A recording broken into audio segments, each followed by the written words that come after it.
আপনারা দেখছেন news now, খবরের নতুন ভাষা।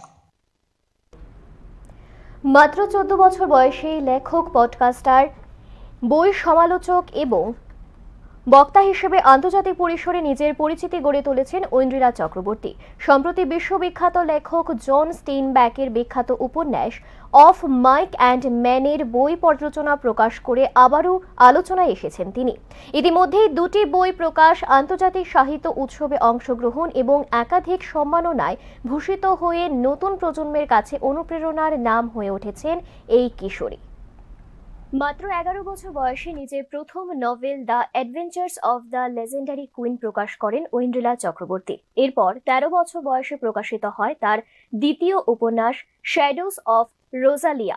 দুটি বই আন্তর্জাতিকভাবে প্রকাশিত হয়েছে এবং বিশ্বের বিভিন্ন অনলাইন প্ল্যাটফর্ম ও বইয়ের দোকানে পাওয়া যাচ্ছে।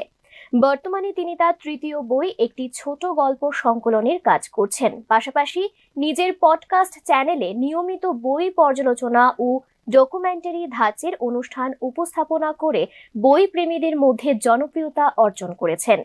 ঐন্দ্রিলার সাহিত্য প্রতিভার স্বীকৃতি হিসেবে তিনি পেয়েছেন ব্রিটিশ কারিকুলাম ভিত্তিক বিদ্যালয়ের creative and contemporary arts scholarship, এছাড়াও অক্সফোর্ড ইউনিভার্সিটি প্রেস এবং এমিরেটস লিটারেচার ফাউন্ডেশনের যৌথ আয়োজিত প্রতিযোগিতায় তার একটি ছোট গল্প অনারেবল মেনশন অর্জন করে, আরেকটি গল্প রিডার্স চয়েস অ্যাওয়ার্ড লাভ করে এবং একটি আন্তর্জাতিক সংকলনে স্থান পায়। তার নামে রয়েছে দুটি নিবন্ধিত কপিরাইট।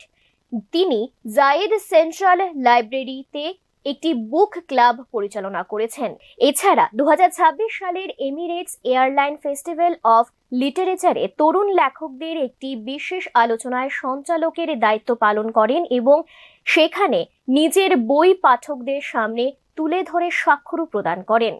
সাহিত্য চর্চার পাশাপাশি নতুন প্রজন্মকে বই পড়ায় উৎসাহিত করার লক্ষ্যেই নিরলসভাবে কাজ করে চলেছেন ঐন্দ্রিলা চক্রবর্তী।